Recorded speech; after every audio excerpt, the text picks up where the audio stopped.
Hi, welcome to BioHome e-learning module. Did you know that different construction materials exhibit different relationships with the surroundings where they are used? Well, wood as a construction material exhibits a kind of a mutually beneficial relationship with the surrounding where it is used. And this relationship affects its physical and mechanical properties and its use in different applications. My name is Ahmed, and I'll be talking about wood-moisture relationship. At the end of this lecture, you will learn about wood hygroscopicity, where wood is trying to tell us how we should be kind with the people around us. You'll learn about moisture content of wood, fiber saturation point, equilibrium moisture content, and also determination of moisture content of wood. Wood hygroscopicity. Wood is always in a constant state of exchanging moisture with the surrounding where it is placed. And the relative humidity of the surrounding where wood is used sets up a kind of a moisture gradient which causes wood to either take up moisture or release moisture to the surrounding. So when wood is placed in an environment with high relative humidity, wood takes up moisture, and this is called adsorption. And when wood is placed in an environment with low relative humidity, wood releases moisture to the environment, and this is called desorption. Now, type and location of water in wood. Moisture can exist in wood in two forms, as free water or as bound water. Free water refers to liquid water or moisture or combination of the two found in cell lumen or cell cavity, while bound water is found within the cell wall and they are held by hydrogen bonding. And in wood drying, it is important to know that the first part of the water that is removed is the free water by capillary action or capillary forces, while the bound water is removed next by diffusion. Now, water in cell wall. Cell wall is composed of celluloses, hemicelluloses, and lignin. And in their structure, they contain a hydroxyl group, which have very high affinity for water, and they act as sorption sites because of the hydrogen bonding, as seen in the structure here. And also lignin, which is the cementing material that brings together all the components in the cell wall, is hydrophobic in nature, which means it has very low affinity for moisture. And despite the fact that the cell wall material is very hygroscopic, the fact that lignin has very low affinity restricts the ability of the cell wall materials to absorb moisture. Now, moisture content of wood. The moisture content of wood is the amount of moisture that is present in wood and expressed as a percentage of the oven dry weight of the wood. So note in this equation that the moisture content is given as W minus W naught divided by W naught times 100, where W is the wet weight, W naught is the oven dry weight, and from this equation, we can see since the denominator is W naught, which is the oven dry weight, the moisture content can be as high as 200 or more. But this equation is essentially used in wood industry, but in wood, pulp, and paper industry, as well as bioenergy, they calculate the moisture content on wet basis, which means the denominator is the wet wood, is the weight of the wet wood, and then as such, the moisture content cannot exceed 100%. Now, variation in wood moisture content.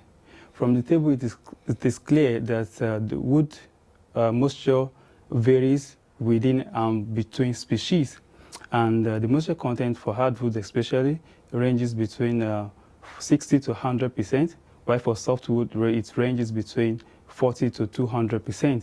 And at this point, I want to believe that you understand what we mean by the terms hardwood and softwood, because hardwood and softwood does not mean that, does not refer to how hard or how soft a wood is, because these are just trade terms.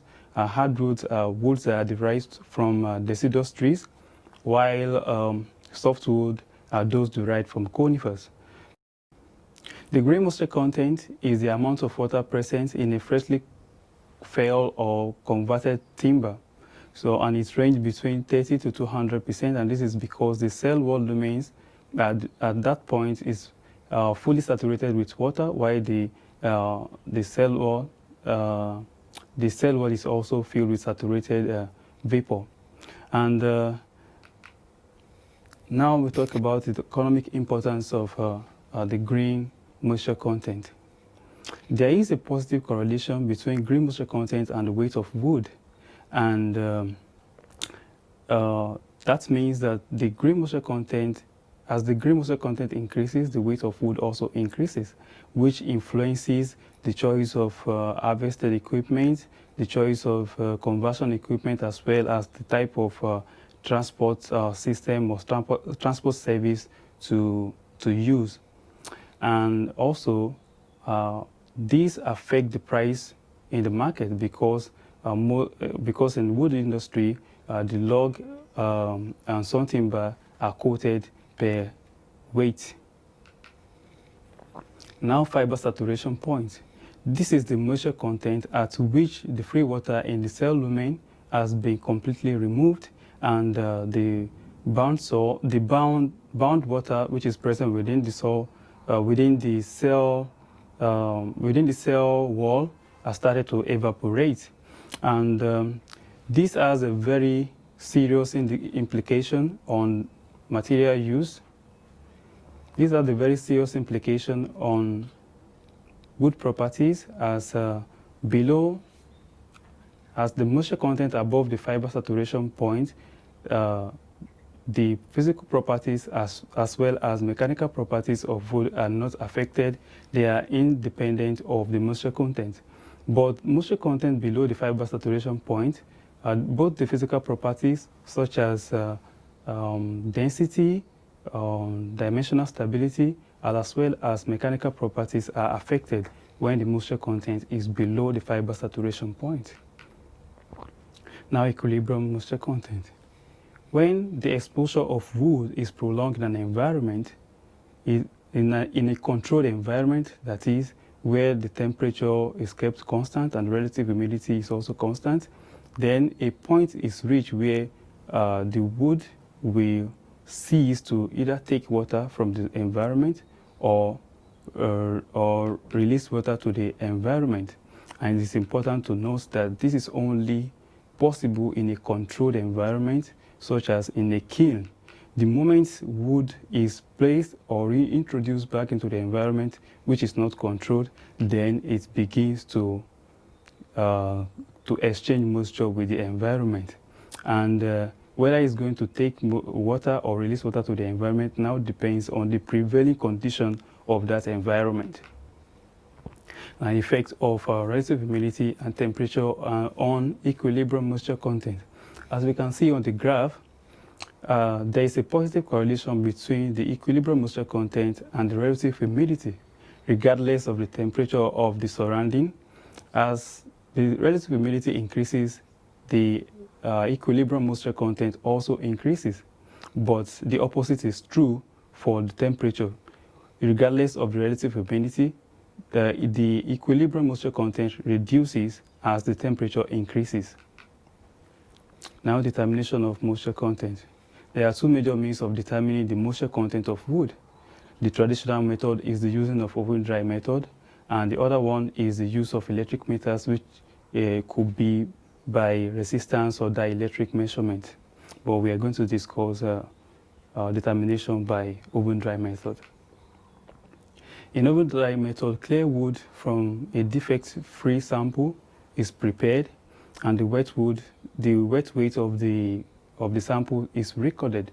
And after that, the wood is placed in an oven, which is operated at a temperature of 105 degrees and kept there for about 18 to 24 hours until a constant weight is achieved. After that, the equation that we described, that I showed you earlier, where I said MC is equal to W minus W naught over W naught times 100 is used to calculate the moisture content of wood. However, there are some challenges with the use of this method. The first one is a destructive method because a clear sample which is free from any defects such as knots, such as checks or any resin deposit is used. And also it consumes a lot of energy and time because most of the ovens used are electrically heated ovens, which to now keep that temperature of 100 degrees constant for 24 hours require a lot of energy, and it takes time. And also there could be erroneous measurement in the oven, in the moisture content of the wood, because some wood compounds emit volatile, some wood samples emit volatile compounds when placed in a heated environment. So we have come to the end of this episode, and as a recap, we discussed wood hygroscopicity, where wood is trying to tell us to be kind with people around us, because wood, when the environment is in surplus, take water from the environment and does not hesitate to give back to the environment when the environment is in need of water. So I think we should learn from this. So thank you for watching this video. See you in the next episode.